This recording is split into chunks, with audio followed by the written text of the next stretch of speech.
2 days before the ceremony, under the chandelier glow of a downtown Austin steakhouse, I stood, straightened the napkin by my untouched plate, and said the last words anyone expected.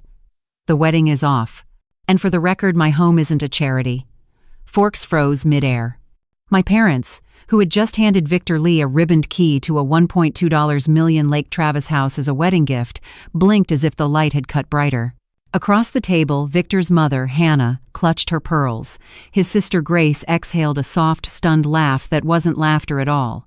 I could hear the lake's wind in my head, a cool Texas night pushing whitecaps into shore, steadying me as the room tipped. This isn't a tantrum, it's an audit. Of promises. Of patience. Of every tear that ever appeared at the perfect moment. I believed in Victor's warmth, in his stories about Oklahoma winters and a mother who stitched life back together with her hands. I believed enough to picture coffee steam in our kitchen, the sun widening over hill country, a life with room to grow. What I didn't plan was how fast room to grow turned into floor plans for 4 additional adults moving in, into whispered counts of bedrooms, into a smile that stretched too far when keys hit his palm. So I chose the sentence that would carve a line through everything. Not tonight, not this marriage, not this quiet erasure of boundaries dressed up as love. The server poured water. Somewhere a glass chimed. Victor tried my name like a password that had just expired. Emma. I didn't sit. I let the distance arrive. Because when a story starts to sound rehearsed, you don't ask for a different ending, you check the script. And that night, I finally did.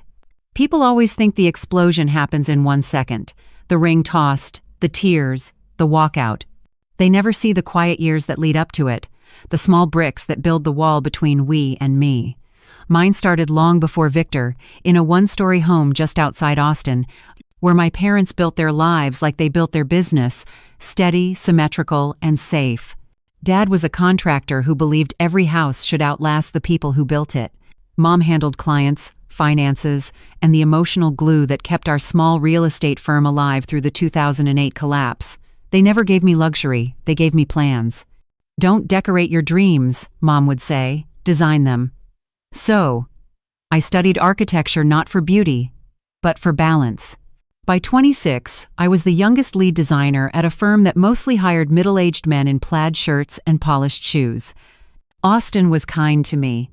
It's a city that tolerates contradictions. Yoga at sunrise, whiskey at midnight, Tesla on the road beside a pickup truck. My apartment in East Austin was a 900 square foot box of independence. No doorman, no maid, just me, my cat Kumo, and a coffee pot that spat steam like a morning engine. I didn't date much. My coworkers called me married to the draft board. Maybe they were right. I didn't crave a man. I craved silence that didn't demand apology. Then came Victor. He walked into my office one Tuesday wearing a denim jacket and confidence like a second skin.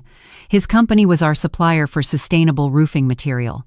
He had a calm kind of charm, Midwestern politeness with city polish. The kind of man who listens before he speaks, then says exactly what you needed to hear.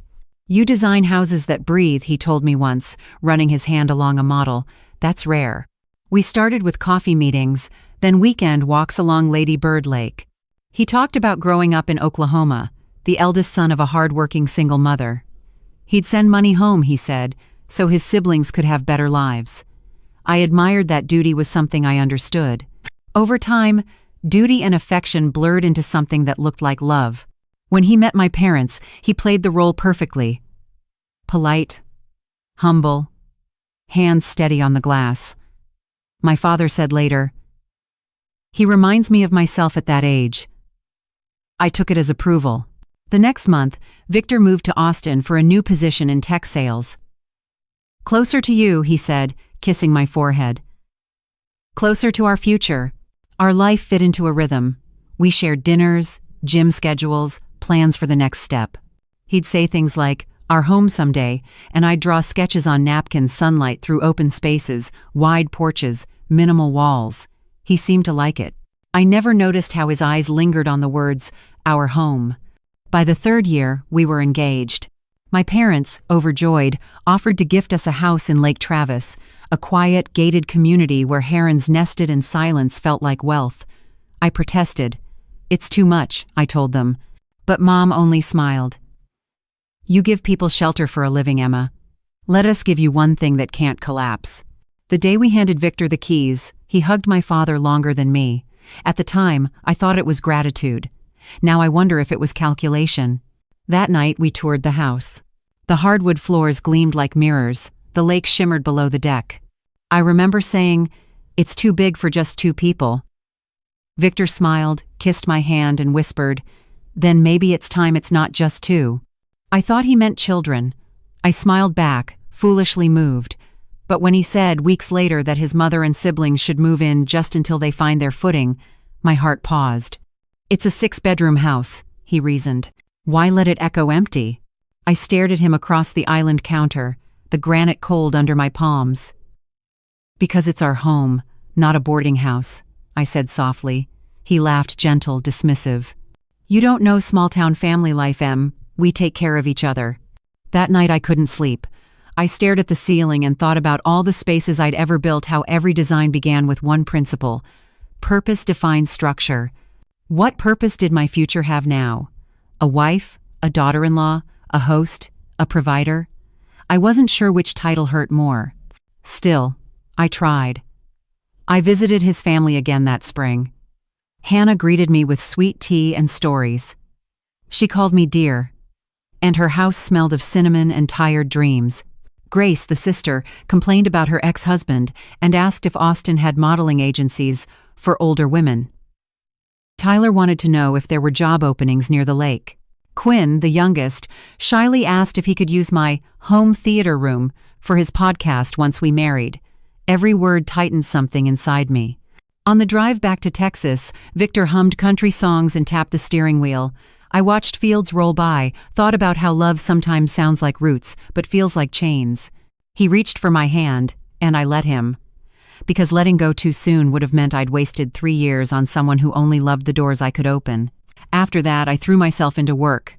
Deadlines, sketches, a museum renovation that won our firm a state award. Yet even at the award dinner, while people clapped and the city lights danced outside, I saw his reflection in the glass, calculating, patient, already moving furniture in his head. I ignored the small things. How he always said "our money" when referring to my salary, but my savings when it came to his. How he'd scroll Zillow listings for houses with guest suites and mutter, "Plenty of space for Mom." How he'd flinch when my father reminded him to register the deed under my name. "We'll sort that after the wedding," he'd say.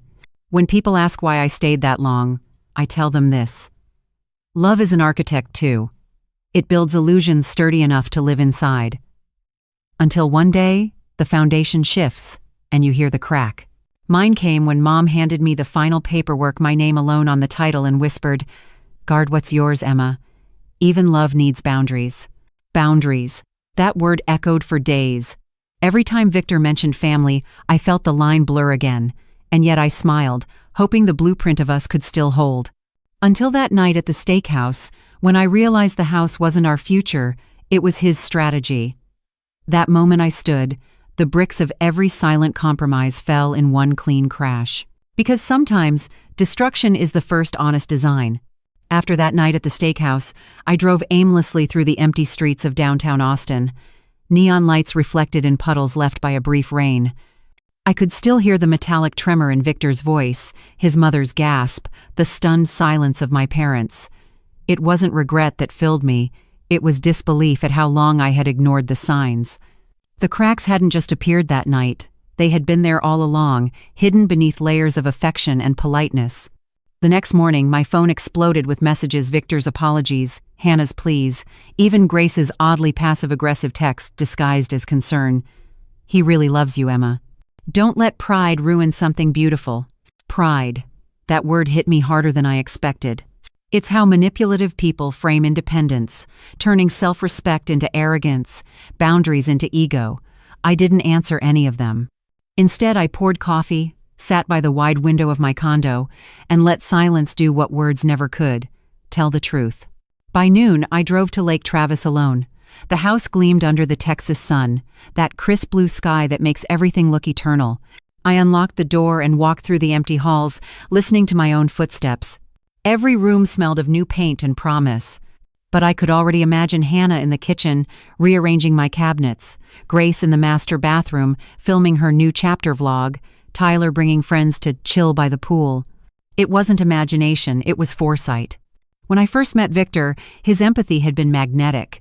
He'd talk about helping his siblings pay tuition, about fixing his mom's roof, about building something better together. But that together had always leaned more on me than him. I remembered the small moments. Now the dinner where he forgot his wallet, the vacation flight I covered because his card glitched, the business deal he said failed because of bad luck. Each incident was small, forgivable, but together they painted a picture, not of a man in love, but of a strategist in motion. That weekend I met my best friend Nora at a coffee shop near South Congress. She'd been with me through every heartbreak, every deadline, every existential crisis. "You look like someone just pulled the rug from under your life," she said, stirring her latte. "They didn't pull it," I replied. "They built it on sand." I told her everything, the house, the argument, the overheard plans. She listened without interrupting, her brows tightening as the story unfolded. When I finished, she sighed. "Emma, you know this isn't about love anymore. It's about ownership." He saw your heart as a mortgage he could assume. I laughed weakly. "You make it sound like a business transaction." "It is," she said, "except you're the asset and he's the liability." Those words stayed with me all night. For someone who designed physical spaces, I had never realized how easily emotional ones could be invaded. I had built my career on balance, light and shadow, structure and void, but in my personal life, I had let someone redraw the blueprint without my permission. 3 days later, Victor showed up at my office. He waited in the lobby, flowers in hand, face contrite like a penitent actor ready for Act 2. My receptionist texted me, "Your fiancé's here. He looks like he rehearsed this." I almost laughed. She wasn't wrong. He followed me out to the parking lot, his voice low, carefully modulated. "Emma, I messed up. I didn't mean to push you. I just wanted my family to feel included. You know how much they mean to me." "Oh." I looked at him, the same gentle eyes that once convinced me the world was safe. "You mean to say you didn't realize you were volunteering my house, my money, and my sanity?" He flinched, but recovered quickly. "You make it sound malicious. They just need time, and you've always had so much." There it was again, the subtle guilt, the twisting of generosity into greed. I felt my jaw tighten. "So because I worked for what I have, I'm responsible for everyone who hasn't?" He sighed, running a hand through his hair. "You're overreacting. You always do when you feel cornered." That line was his masterpiece. Gaslighting wrapped in tenderness. Once upon a time, I would have cried. Now I only felt clarity.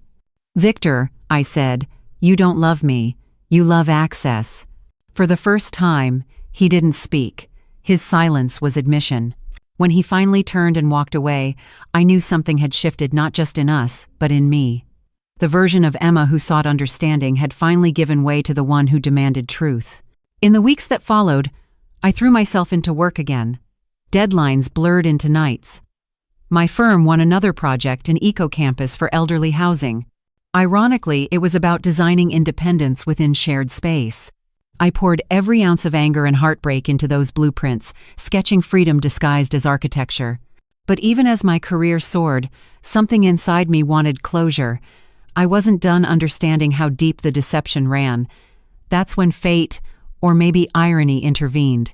One afternoon, I received an email from a stranger. The subject line read, "You don't know me, but I know Victor." At first, I almost deleted it, assuming spam, but curiosity won. The message was brief. "My name is Lily. I was with Victor for 6 years. He told me you were just his client. I found your name on a deed transfer. Please, can we talk? There are things you should know." My heart sank. My screen blurred. The name Lily echoed faintly, like something Victor had once mentioned and brushed aside. "She was a friend from college," he'd said. "Had a crush. Nothing serious." 6 years wasn't nothing. I met Lily 2 days later at a cafe in South Congress, the same place Victor and I had once planned our future. She was calm, composed, with the kind of exhaustion that comes from too much truth. "I'm not here to fight," she said. "I'm here to warn you. She told me everything, how they'd lived together for years, how she'd helped him through debt, how he'd convinced her to end a pregnancy because he wasn't ready, how, when she discovered his engagement, he sent her money to stay quiet. She showed me messages, transfers, the kind of evidence that left no room for doubt. My world didn't shatter, it sharpened. Every smile, every word of affection, every promise replayed in my mind with new subtitles. You're my everything now read as you're my opportunity. I thanked her, paid for her drink, and walked out into the dry Austin heat. The city buzzed, cars hummed, life went on. But inside, a calm determination settled where heartbreak had lived. I wasn't going to cry, or run, or disappear. No, I was going to finish this. Deliberately. Because some lies deserve an ending that's both public and permanent. That night, as the sun bled into the horizon, I stood on the deck of the Lake Travis house, the one built from my family's generosity and Victor's greed, and whispered to the water, "You wanted a home, Victor. Let's see if you can live with what's coming." And for the first time in months, I slept without dreams. The next morning I woke up early, the kind of early that comes from purpose, not routine. The air felt cleaner, lighter, like it had waited for me to finally see clearly. The betrayal didn't consume me anymore, it clarified me. I brewed coffee, black and bitter, poured it into a travel mug, and drove north. Oklahoma was 5 hours away, flat land, long highways, and billboards promising salvation or barbecue. I didn't tell anyone where I was going. I just needed to see the world that built Victor, to understand the soil that grew the man who tried to uproot me. As I crossed the state line, clouds gathered low, heavy like an omen. The GPS led me to a quiet street in a town called Stillwater, where time seemed to move slower. Small houses peeling paint, porches sagging under years of rain and resignation. Victor had once called it humble. Now, I saw the other word, hungry. His family's home sat behind a faded white fence, vines curling through broken slats. A rusted mailbox leaned sideways, its paint chipped enough to spell only Lee. I parked across the street, engine off, and waited. Through the window, I saw Hannah, his mother, at the kitchen sink, her hair in a loose bun, moving with the rhythm of someone who had done this her entire life. Grace paced the living room, phone pressed to her ear, cigarette smoke curling like punctuation. Tyler sat on the porch steps, barefoot, staring at his phone. Quinn's laughter came faintly from somewhere inside. I was about to leave when the screen door creaked. Victor stepped out. He wore jeans and a gray t-shirt, the kind he used to wear when we made breakfast together. He stretched, glanced around, and called out, "Family meeting. Let's get this over with." The phrase hit like a small explosion. I rolled the window down a crack. They gathered around the porch table, a mismatched collection of chairs, soda cans, and yesterday's mail. I could hear them faintly through the hum of cicadas. Grace spoke first. "So, what's the plan now that Princess Perfect canceled the wedding?" Victor smirked. "You say that like it's over. It's not." Hannah frowned. "Victor, she humiliated you. The Tran family gave you that house and you let her throw it back in your face. You really think she'll come crawling back?" He leaned forward, voice steady. "She's emotional. Always has been. She'll calm down. She just needs time to remember what we built." Grace laughed. "Built? You mean what she built? You just moved in with a blueprint." He shot her a look, but didn't deny it. "Listen, the house is in her name, but not for long. Once we're married, Texas law gives me equity if we make improvements together.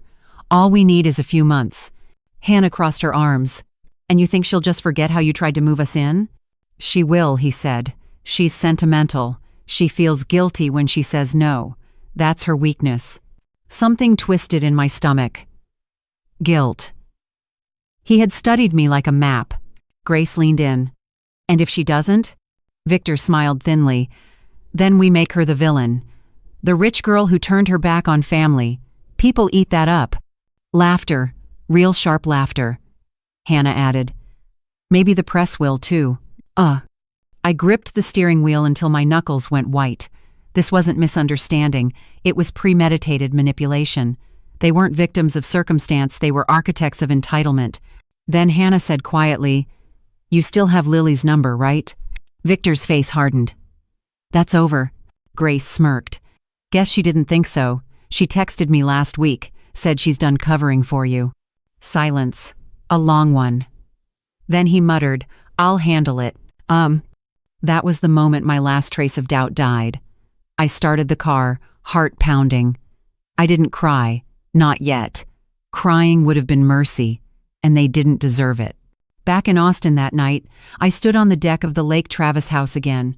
The water reflected the moon like a calm witness.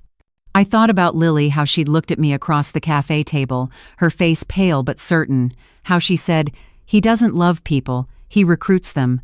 Now, it all made sense. I decided to act carefully. Not like the heartbroken woman they expected, but like the architect I was. Strategy over emotion. Precision over rage. First, I called my attorney friend Miguel. He'd helped my parents with property law before. When I told him the story, he whistled low. "You dodged a grenade, Emma. Texas community property laws can get tricky. Keep everything documented. No joint accounts, no shared expenses, no proof of contribution from him. Got it?" I did. I also got something else: resolve. Over the next week, I moved quietly. I restructured the title paperwork to include a protective trust, something my father had mentioned years ago but never filed. I changed the security system passwords, updated the alarm code, added cameras to the entryway. Each motion felt like reclaiming oxygen. Then, I wrote an email to Victor. "There's nothing left to fix. Please don't contact me again. I've seen enough to understand who you are. Any further attempt to reach me or my family will be treated as harassment. Emma." He didn't reply. Not that night, not the next. But silence from people like Victor was never peace, it was preparation. 3 days later, I got the text. "We need to talk. One last time. For closure." Closure, the favorite word of manipulators. I ignored it. Hours later, my phone pinged again, this time from Grace. "You should be careful what you record, Emma. People don't like being spied on." End quote. My blood froze. How did she know? I'd been careful, parked far, tinted windows, unless Victor had seen my car. Maybe he recognized the license plate. Maybe he guessed. That night, I didn't sleep. Every noise outside felt amplified, the wind brushing the glass, the soft hum of crickets. But beneath the fear, something else pulsed stronger: defiance. They thought they could scare me into silence. They forgot who I was. I was the daughter of builders. I was raised to draw boundaries in ink. So I began to plan, not revenge, but revelation, a way to expose the truth so completely that no one could twist it again. I gathered what I had: Lily's screenshots, recordings of the porch conversation, messages from Hannah and Grace. I compiled them into a digital folder labeled Blueprint, Truth. And as I watched the progress bar fill, I whispered to myself, "You wanted my house, Victor. Now you're going to see what happens when you step inside something built on honesty." Icing. Outside, thunder rolled over the lake, distant, deliberate. It didn't scare me. For the first time in a long while, I felt safe. Because when you finally see people for what they are, ghosts can't haunt you anymore. They can only watch as you turn on the lights. The storm that night wasn't just weather, it was punctuation. Lightning tore across the lake as if heaven itself was drafting blueprints of consequence. I stood by the window, laptop open, the folder Blueprint, truth glowing on the screen. Every file, every recording, every screenshot sat there like evidence in a trial waiting for its judge. And I was ready to preside. But exposing someone like Victor wasn't as simple as hitting send. He was the kind of man who spun charm into camouflage. In Austin's social circles, he was still the devoted fiancé, the polite salesman with perfect posture and an even better smile. If I went public too soon, I'd look like the bitter ex with a vendetta. No, I needed precision, timing, witnesses. So I decided to make the truth unignorable. It started with a phone call to my parents. My father picked up first. His voice carried that familiar balance of pride and worry. "Emma, are you all right?" "I am," I said, steady. "But I need both of you here this weekend. There's something we need to settle before anyone else does." Mom didn't ask questions. She just said, "We'll be there." Next, I called Nora. She was thrilled. "About time," she said. "You're too smart to let that man finish the story." "I'm not finishing it," I replied. "I'm rewriting it." That Saturday, the Lake Travis house shimmered under a clear sky. It looked almost innocent again, sunlight bouncing off the deck, glass walls catching the glint of morning. but behind that shine was a stage.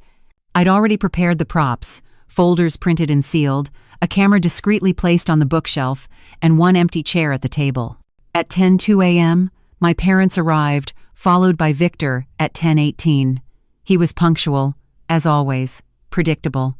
He walked in wearing a navy suit, the kind he saved for apologies, and a cologne that tried too hard to smell like sincerity. Behind him trailed Hannah and Grace, dressed as though they were meeting a lawyer, not a woman they'd nearly conned. "Emma," Victor began, smile tight. "You look beautiful." "Sit down," I said.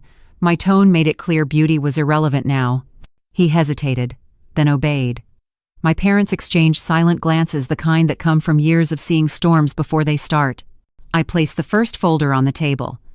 "Before we talk about reconciliation, or closure, or whatever word you rehearsed this morning, we're going to talk about boundaries, legal ones."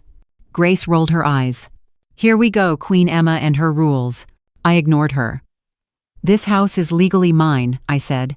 "Title, taxes, mortgage, everything. I worked too hard for someone else's name to find its way onto my documents. So, to make sure we're all on the same page, I've drafted a cohabitation contract." Victor frowned. "A what?" "A contract," I repeated calmly, sliding the papers toward him. "If we ever resume this relationship, and I'm not saying we will, it outlines rights, responsibilities, and limitations, financial contributions, residency, privacy." Mom nodded approvingly. Dad folded his arms. "Smart move." Hannah reached for the papers. "That's not necessary," she said sweetly. "We're family now." "No," I said, locking eyes with her.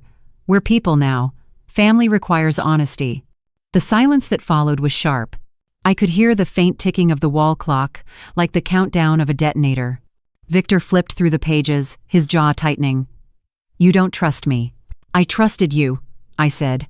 "Past tense." Grace leaned back, smirking. "What is this, some power trip? You're afraid of losing control?" I met her smirk with a smile. "Control is what people cling to when they've lost credibility. I don't need control, I need clarity." She scoffed, but the tension in her shoulders betrayed her. Then I placed the second folder on the table. "These," I said, "are screenshots from messages Victor sent to Lily Carter. You remember her, right? The woman he dated for 6 years? The one he told me was just a friend from college?" Victor's hand froze mid-page. "Emma." "Don't," I interrupted. "Don't insult both of us by pretending." I turned to my parents. Lily reached out to me. She showed me proof money transfers, messages, threats. He paid her to disappear so he could reinvent himself as someone worth my time. Hannah's face paled. "That can't be true." "Oh, it's true," I said, opening my laptop. The video I'd cued began to play. Victor's porch meeting in Oklahoma. His voice came clear, crisp, undeniable. "She's emotional. She'll calm down. All we need is a few months." My mother gasped. My father exhaled through clenched teeth. Victor stood abruptly, palms flat on the table. "You recorded me?" "Yes," I said. "You planned to exploit me. I planned to protect myself." Grace muttered something under her breath. Hannah just stared, silent for the first time. "You don't understand," Victor said finally, desperation creeping in. "It wasn't like that. I was just trying to help my family." "Help?" I repeated, stepping closer. "By lying? By using my parents' generosity to play landlord? You don't help people by hollowing them out." For a moment, his mask slipped. Anger flashed in his eyes, pure, sharp, unfiltered. "You think you're so perfect, Emma? You think money makes you better?" I tilted my head slightly. "No. Integrity does." That was the line that broke him. He turned to his family. "Let's go," he muttered. "We're done here." But I wasn't. "Before you do," I said, "one last thing." I pulled out a final envelope and slid it across the table. Inside was a printed notice from my attorney's cease and desist orders preventing them from stepping foot on the property or contacting me or my family again. Victor stared at it, disbelief clouding his face. "You can't just erase us." "I'm not erasing you," I said softly. "I'm documenting you." Hannah opened her mouth to protest, but the look in my eyes stopped her. Grace muttered something about lawyers and spoiled daughters before following them out. The door shut with a click that sounded like liberation.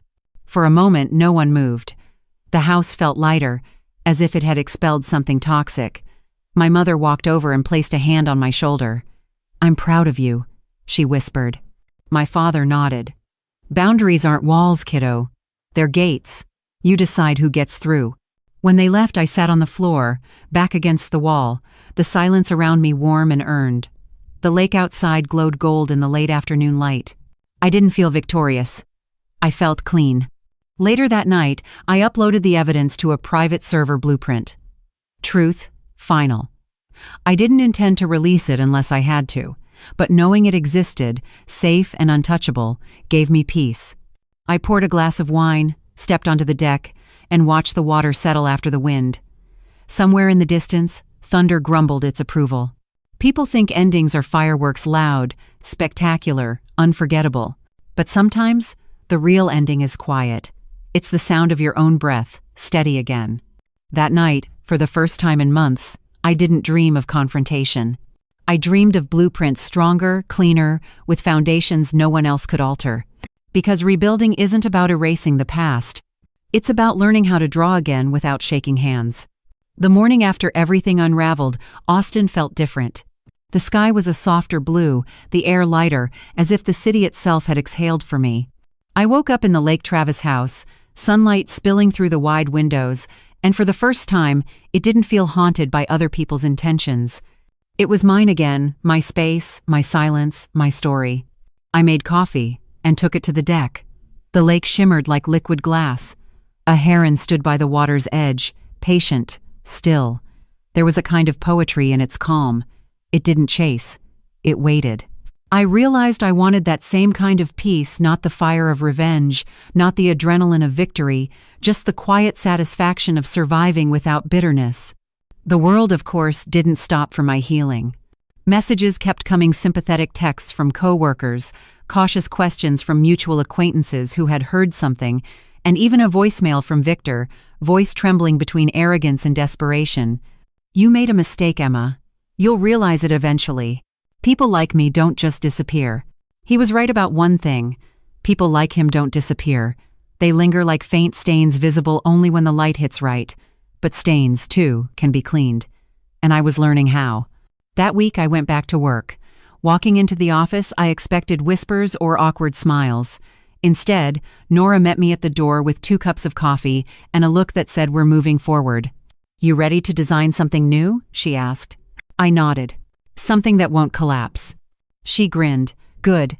We've got a new client, elder housing complex in Cedar Park. They want spaces that promote independence and dignity." Independence and dignity. 2 words that suddenly felt sacred. As I dove into the project, I noticed a shift in how I worked. My lines were sharper, my designs more intentional.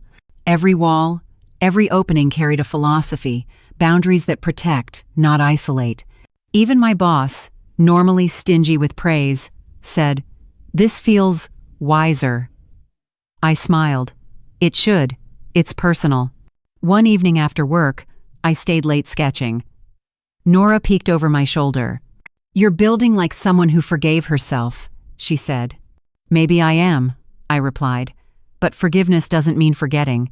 It means understanding why you stayed." She thought for a moment, then said quietly, "And why you left?" That night I went home and opened my old notebooks, pages of sketches, receipts, messages, half-written thoughts. At the back, I found the napkin where Victor and I once drew our dream home. He'd drawn walls first solid, enclosing, efficient. I'd drawn windows wide, open, generous. That contrast had been there from the start, but love had blinded me to the blueprint. Now it was obvious. He built to contain, I built to breathe. Weeks passed, the scandal faded, people moved on. The house remained silent, but it wasn't emptiness, it was clarity. I filled it with small rituals: Sunday morning music, fresh lilies in the kitchen, evening tea by the deck. Each act reclaimed a piece of myself. Then one afternoon I received an email from Lily. "Hey, Emma, I just wanted to thank you. After everything came out, I finally got the courage to leave town. I'm starting over in Colorado. I hope you're healing too." Lily. I stared at the screen. then typed back, "You don't owe me thanks. We both survived the same architect of chaos. That's enough. Build something beautiful, Lily." After sending it, I sat back, feeling the smallest spark of something new: solidarity. Two women connected not by pain, but by the act of rebuilding. A month later, I decided to attend therapy. Not because I was broken, but because I was rebuilding, and even architects need engineers to check the structure. My therapist, Dr. Myers, was in her 60s, soft-spoken but sharp-eyed. "So," she said during our first session, "what brings you here?" "Truth," I answered. "I want to stop mistaking chaos for connection." She smiled. "Then, let's start by redefining what love means for you." Each session was excavation, dusty, uncomfortable, but necessary. I learned that love without respect is manipulation, and generosity without boundaries is surrender. I learned that forgiveness isn't permission, it's release. "Do you miss him?" Dr. Myers asked once. I thought about it. I miss the story, not the man. And that was the truest thing I'd ever said. Outside therapy, I began volunteering with a local women's shelter as an architectural consultant. They were expanding, trying to create transitional housing for women leaving abusive or manipulative relationships. "We want it to feel safe," the director told me, "but not like a prison." I smiled. "Then we build transparency, light, air, and privacy. A place that says you matter." The first day on site, I met a woman named Rosa, who had fled a controlling marriage. As we walked through the half-finished corridors, she said softly, "You know, sometimes we don't leave because we're weak. We leave because one day, the lies sound quieter than our own heartbeat."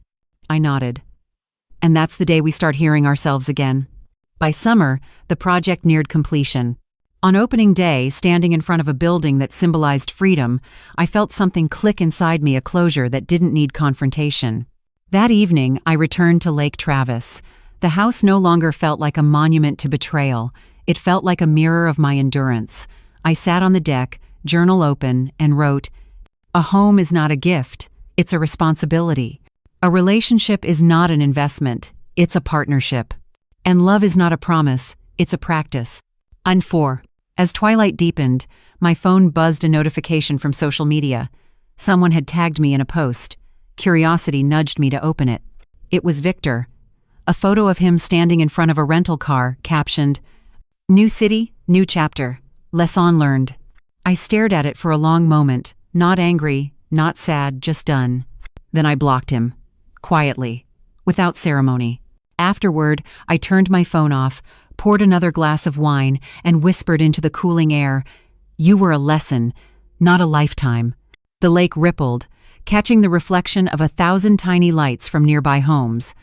I watched them flicker, realizing that not every light meant warmth, not every glow meant safety.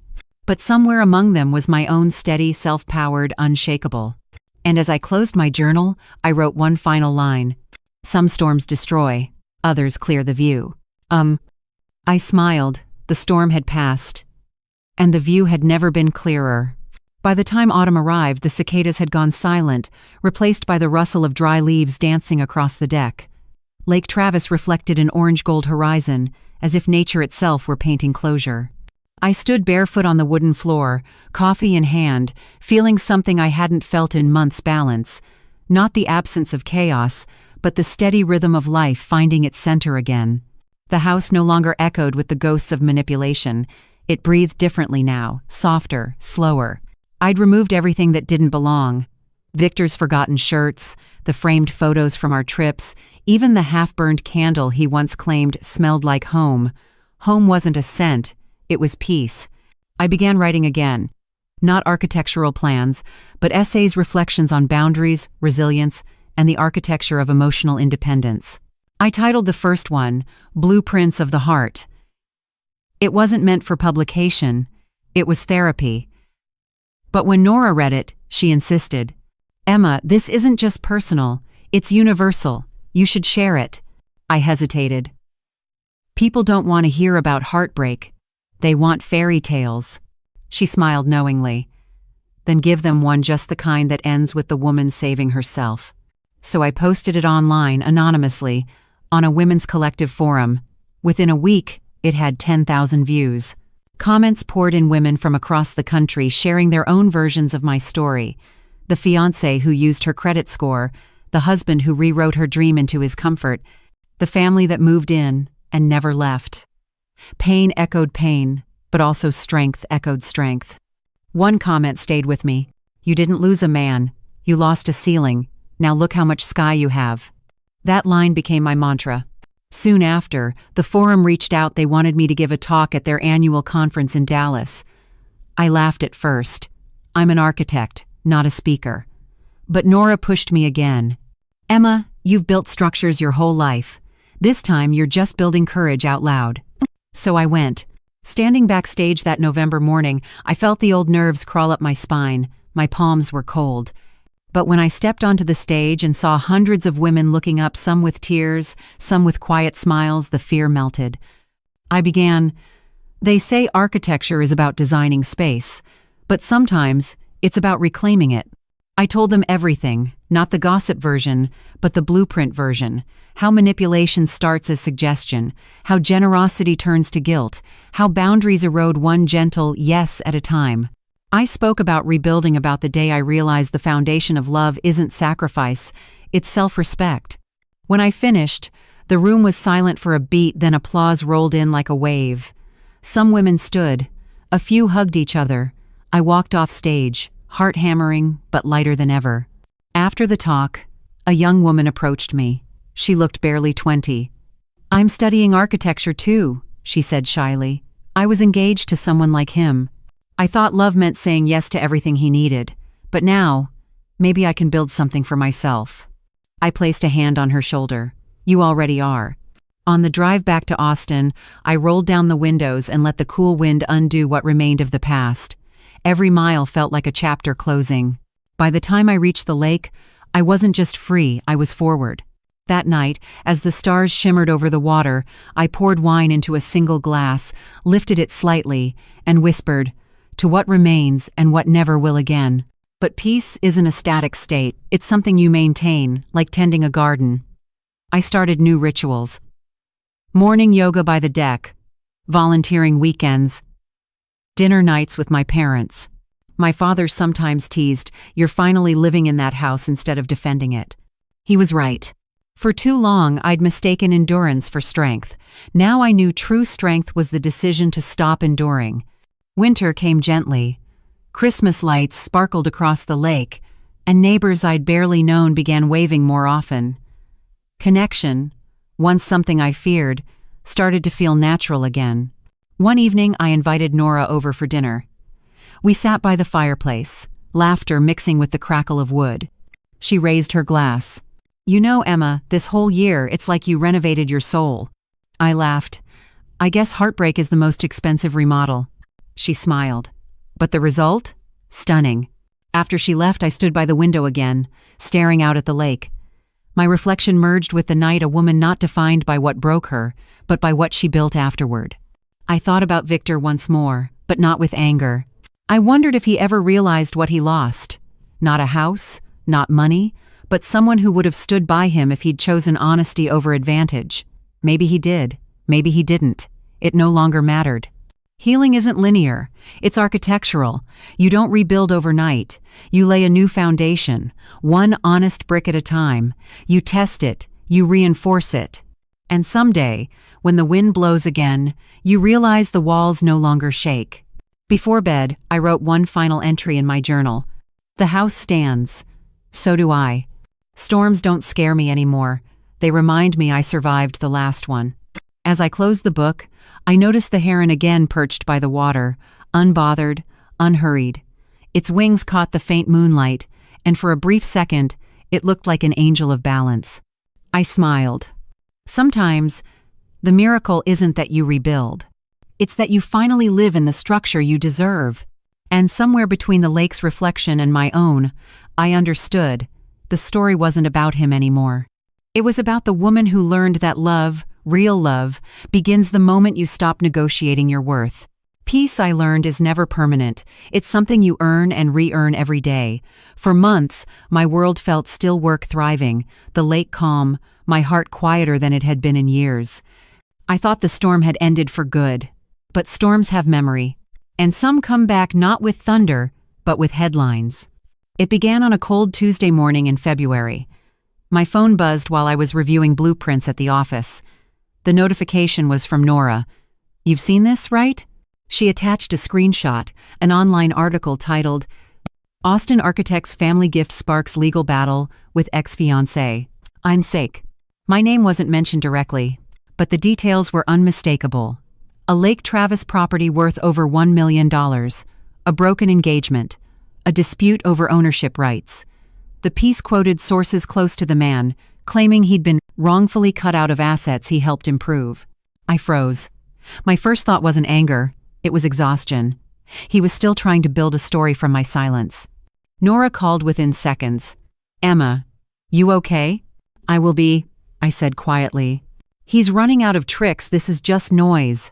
But as I hung up, my heart knew better. Noise can still hurt when it's loud enough. By afternoon, more articles appeared, each twisting facts a little further. Some described me as the wealthy daughter of developers. Others implied I had exploited an emotionally dependent man. One even used the phrase modern-day gold digger. The irony almost made me laugh. Almost. That evening, I drove to the lake house, wind howling against the car windows. When I stepped inside, the stillness I'd once loved now felt heavy, like silence holding its breath.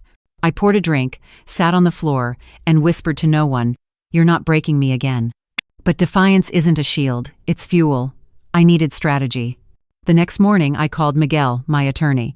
He sighed the moment he picked up. I read the piece, classic defamation through implication. He's using public sympathy as leverage. What do I do? Nothing rash. Let me handle it legally. But if you want to respond publicly, do it with grace. The truth doesn't need volume, just presence. Grace. I could do that. That night, I wrote a statement not defensive, not vengeful, just honest. I have no interest in feeding gossip. Every story has two sides, and time reveals both. I only ask for respect, not for my past, but for the dignity of rebuilding from it.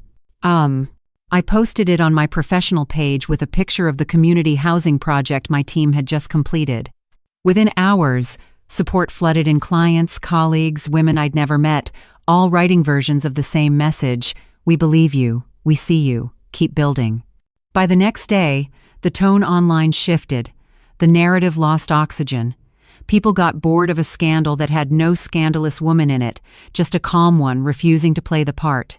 2 weeks later, the story died quietly, anticlimactically, the way lies usually do when met with facts and silence. But something deeper remained. A small scar, invisible, but real. Trust, even in peace, had become harder.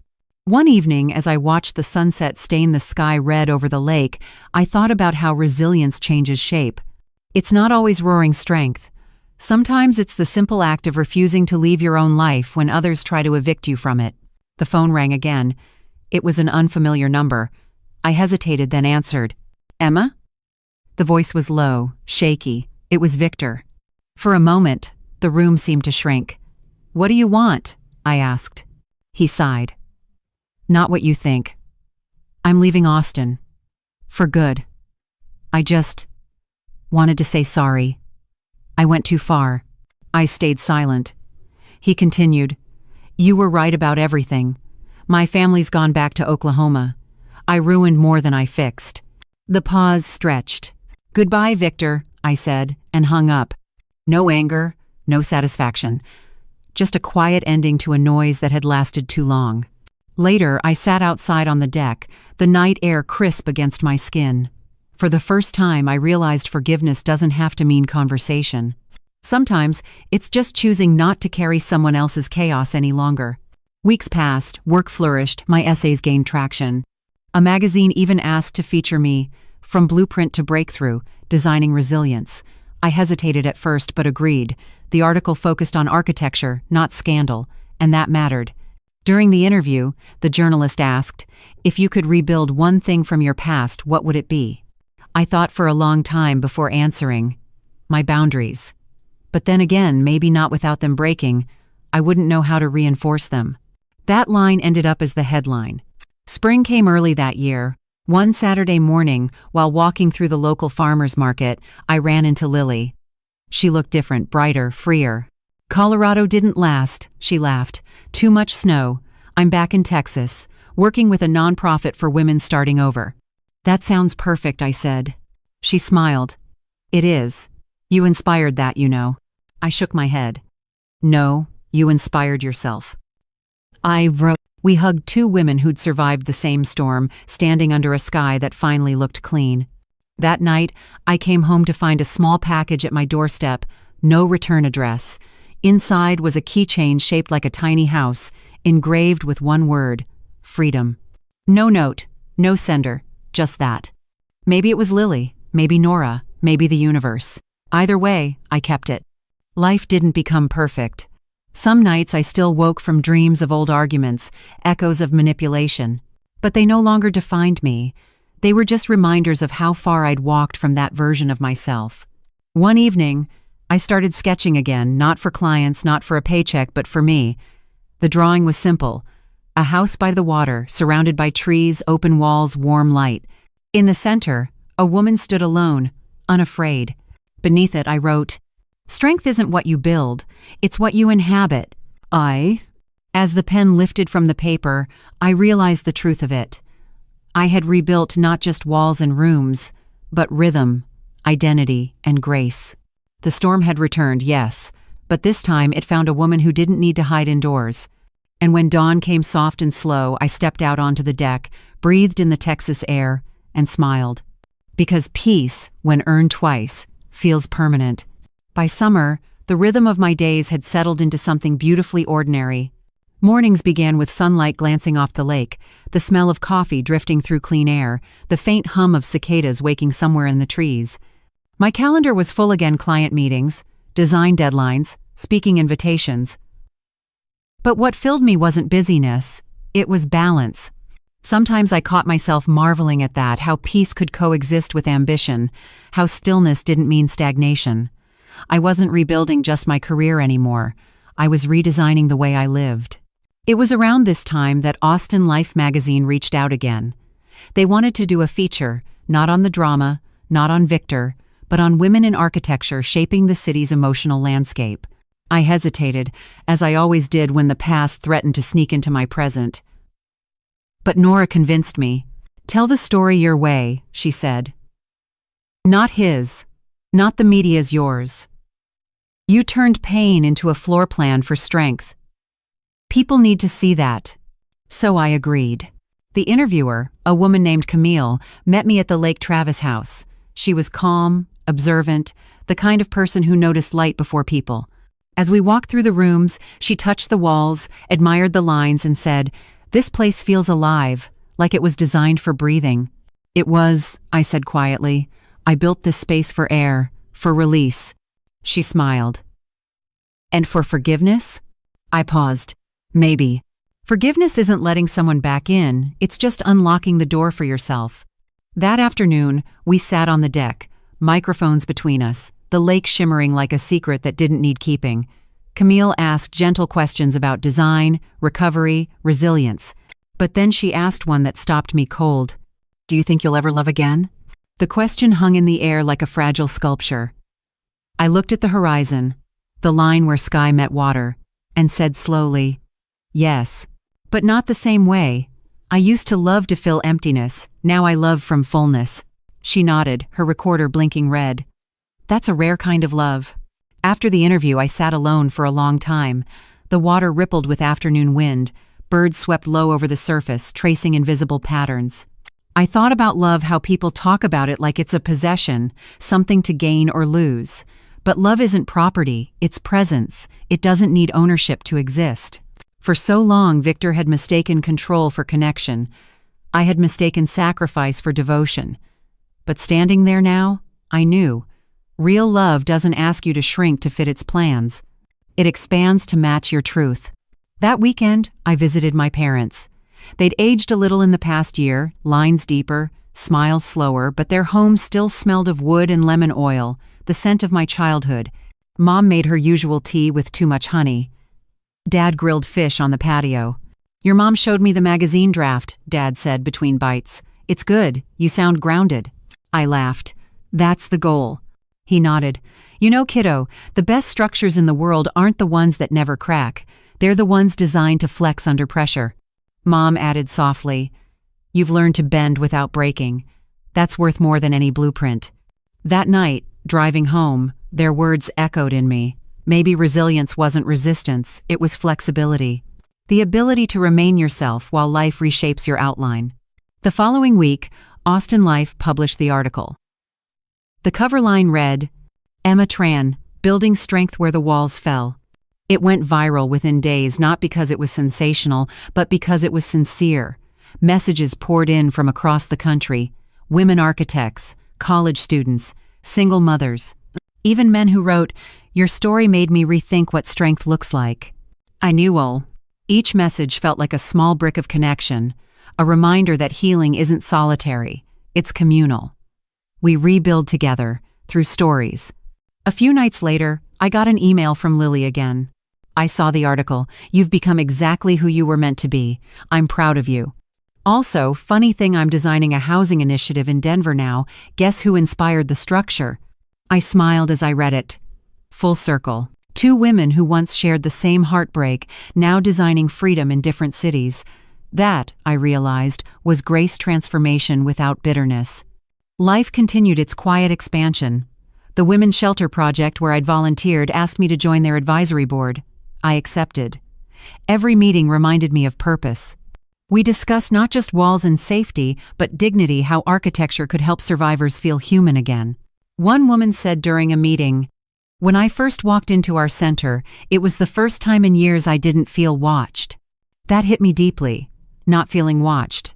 That was what I had chased all along, the peace of living without being measured by anyone else's expectations. By late summer, I began teaching part-time at the university. My course was called Designing Boundaries, Architecture, and Emotional Space. On the first day, I stood before 20 students and wrote on the board, Form follows function, healing follows honesty. They stared, curious. I smiled. That's not in your textbook, but it's the most important design rule you'll ever learn. Sometimes I still dreamed of Victor, not the man himself, but the feeling of being trapped in a story someone else was narrating. In those dreams, the walls always closed in, but I always found a window. I always woke up before it sealed shut. That was my subconscious telling me, You've already escaped. Autumn returned again, marking a full year since the night I ended the engagement. On the anniversary, I didn't cry. I didn't toast survival. I simply lit a candle on the deck, whispered a quiet thank you to the universe, and let the flame dance in the breeze. Because the truth is, survival isn't the end of the story. It's the foundation of a better one. Before going to bed, I opened my journal and wrote, Forgiveness built the house. Grace opened the door. I walked in. I stayed. The next morning, sunlight spilled through the windows, touching every corner of the room I once feared would never feel warm again. The lake shimmered like a mirror, reflecting not what had been lost but what had been built. And for the first time I understood something simple, something whole. The greatest architecture of all isn't the home you design. It's the person you become living inside it. By the time another spring painted Austin in bluebonnets, I had stopped measuring time by what I'd lost. The days no longer divided into before and after. They just were. I woke up early again, not from anxiety but from purpose. The lake glittered outside my window, same view, different peace. It had been over a year since everything with Victor. Sometimes, the memory surfaced not as pain, but as proof. Proof that the ground beneath me had once cracked, and I had rebuilt anyway. That morning, as I sat on the deck sketching ideas for a new community project, Nora called. Her voice carried that mix of excitement and mischief I'd come to know. You sitting down? She asked. I'm already sitting, I said, smiling. Good. Because you've just been nominated for Architect of the Year by the Texas Design Guild. I blinked. What? Yep. Your Lake Travis house project and your work with the women's shelter caught their attention. You're on the short list. For a moment, I didn't speak. The wind off the lake brushed my hair, and I felt a quiet awe, the kind that humbles you more than it lifts you. Are you still there? Nora laughed. Yeah, I whispered. I just didn't expect the word architect to mean me again. She softened. Emma, you didn't just build walls. You built resilience. That's what they're recognizing. That night, I sat alone under the patio lights, thinking about how full circle life had become. Once, this house had been a battlefield of manipulation. Now it was a sanctuary, one that echoed with laughter, creativity, and the quiet hum of self-trust. I thought about the speech I'd have to give if I actually won. What would I say? Thank you for reminding me I'm not defined by heartbreak? Or maybe something simpler. I built my first house for love. Everyone after, for freedom. Oh, Jess. A week later, the ceremony took place in downtown Dallas, a glass ballroom overlooking the city skyline. As I arrived, cameras flashed, reporters smiled, people whispered my name, not with scandal this time, but with respect. When they called my name as the winner, the applause felt like waves hitting the shore. I walked to the stage, heartbeat steady, heels clicking against the polished floor. The spotlight was bright, but not blinding. I began. I used to believe architecture was about symmetry, about designing perfect balance between space and structure. But life taught me something different. The beauty isn't in perfection. It's in adaptation. In the cracks where the light gets in. People leaned in. I continued. Every building tells a story. This one began with a woman learning that boundaries aren't barriers, and love without respect collapses faster than poor foundations. But if you rebuild with truth, patience, and purpose, you don't just restore walls, you reinvent them. The room was silent. Then applause rose, not loud and wild, but deep and genuine. I looked out and saw Nora wiping a tear, my parents smiling in the front row. Later that night, at the after-party, Camille, the journalist from Austin Life, approached me with a glass of champagne. "You know," she said, "the way you talk about architecture, it sounds like a religion." I laughed. "Maybe it is. Except mine believes in rebuilding." She nodded. "And grace." We clinked glasses. "And grace?" I agreed. Back in Austin, life didn't change overnight, but it glowed differently. The award wasn't validation, it was confirmation. That my pain had turned into purpose, that my story had found structure. But peace has layers, and sometimes the past knocks gently, not to stay, but to remind. One evening I received a letter in the mail. Handwritten, no return address, just my name in familiar handwriting. My first instinct was to throw it away, but curiosity won. Inside, a single sheet of paper. "Emma, I saw the article about your award. Congratulations. I'm not asking for forgiveness. I just wanted to say you were right. About everything. Take care of yourself. I mean it this time. V." I read it twice. No anger, no bitterness, just a quiet acknowledgement from a man who'd finally faced his own ruins. I folded the letter, walked out to the deck, and lit a match. The paper curled, flame swallowing every line until it turned to ash. Some endings deserve fire, not memory. That night, I wrote in my journal, "You don't owe closure to those who gave you chaos. The act of thriving is closure enough." The next morning, sunlight filtered through the curtains in golden stripes. I brewed coffee, opened the windows, and felt the air shift warm, forgiving. Later, I drove downtown to teach.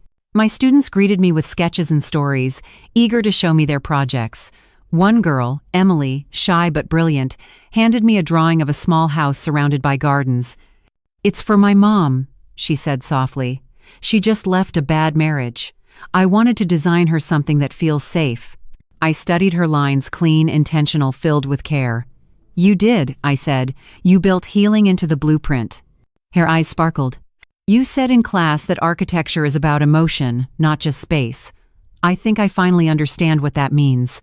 He smiled. "Good. Never forget it." When class ended, I lingered by the window, watching the sunlight slide across the floor. I thought about all the women rebuilding their own lives in different ways, some through art, some through silence, some through simply waking up again. Maybe that was my real legacy, not awards or designs, but proof that survival can be structural. That evening, back at the lake house, I lit a candle at sunset. The flame flickered steady, the reflection stretching across the glass table. I whispered softly, "For every woman who was told her boundaries made her cold, you are not cold. You are carved. You are clarity." I closed my eyes and let the air fill with the quiet music of dusk, the chirping, the wind, the gentle lap of water against the rocks.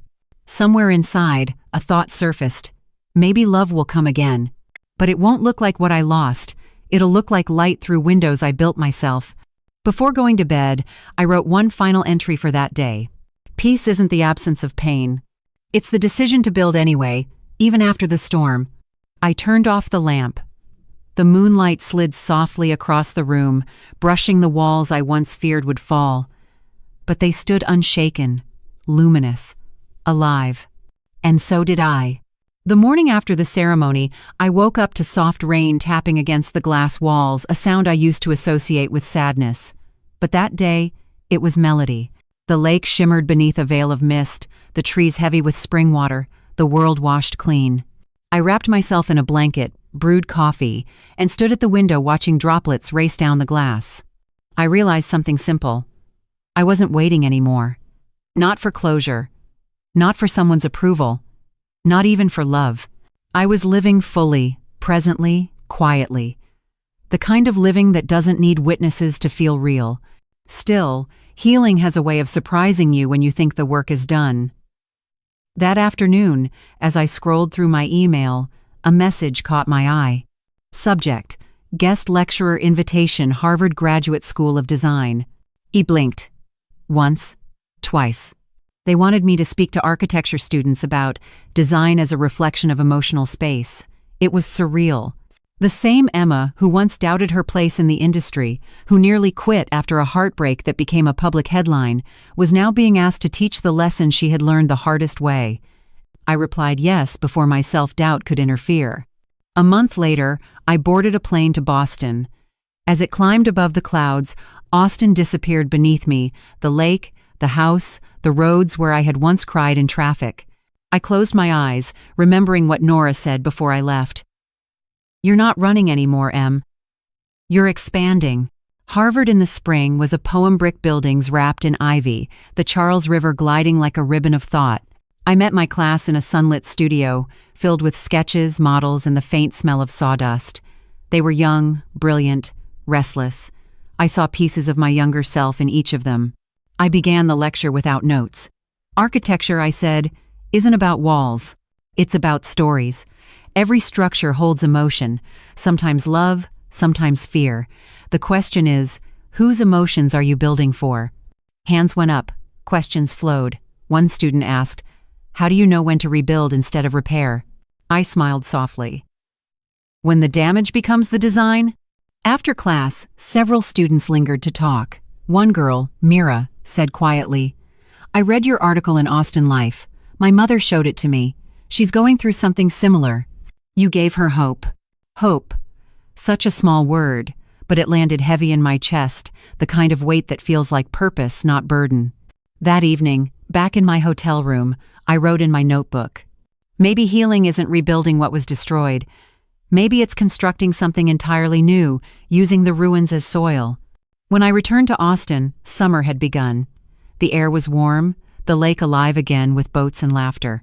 One night, while walking along the water, I saw a couple sitting on a dock. The girl leaned into the boy, his jacket around her shoulders. For a moment, I felt the faint ache of nostalgia. Not for Victor, for who I had been before him, the girl who believed love was proof of worth. But I smiled instead of hurting. Because I finally understood. I hadn't lost her. I had evolved her. The next morning, I visited the Women's Shelter Project. It was finished now, bright, airy, filled with light and the sound of children laughing. The director greeted me with open arms. "Emma, you have to see this." She led me to a corner unit, a small apartment, where a woman named Angela and her daughter had just moved in. The girl, no older than 6, had drawn crayon suns all over the wall. "She says it's her sunshine room," Angela said, embarrassed. I smiled. "It's perfect. Every home needs its own Sunday." Angela's eyes welled up. "We've lived in 5 places in 3 years. This is the first time," she said, "she doesn't want to leave." I swallowed hard. "Then we built it right." Driving home, the words replayed in my head. We built it right. Not just the shelter, my life, my boundaries, my peace, the architecture of everything that came after the storm. That night, I invited my parents and Nora over for dinner. We ate on the deck, candles flickering against the evening breeze. My dad raised a glass. "To Emma," he said. "To building something stronger than concrete yourself." Nora laughed. "And to finally retiring your title as drama magnet of Austin." I rolled my eyes, smiling. "I think I've earned a promotion." We laughed until the sky dimmed into stars. For the first time, I felt completely surrounded by love that asked for nothing in return. Later, after everyone left, I stayed outside a while longer. The lake was black glass, moonlight scattered across it. Fireflies pulsed along the shore like little heartbeats. I closed my eyes and let the wind wrap around me, not cold, not sharp, just alive. And in that quiet, I realized something I hadn't before. Forgiveness isn't a moment, it's maintenance. You tend to it like a garden, pulling the weeds of resentment whenever they return. I whispered softly into the night, "Thank you." Not to Victor, not to the pain, but to the version of me who had chosen to survive it. The next morning, I woke before dawn. I walked barefoot onto the deck, the wood cool under my feet, and watched as the first light spilled over the water. I thought about every chapter that had led here, every heartbreak, every silence, every small victory that didn't make the headlines. I thought about the woman I'd become, not harder, not colder, just clearer. And as the sun rose, I whispered to myself, "You made it home." Because in the end, the house wasn't the story. The woman who learned to stand inside it was.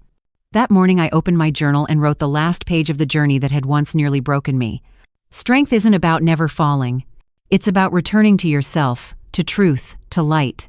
And when the house you've built from your own hands finally stands still after the storms, you don't need applause. You just breathe and live. Outside, the lake caught the sun, and the house glowed gold, not because of what it contained, but because of what it no longer needed to hold. And for the first time in my life, I felt completely exquisitely unburdened.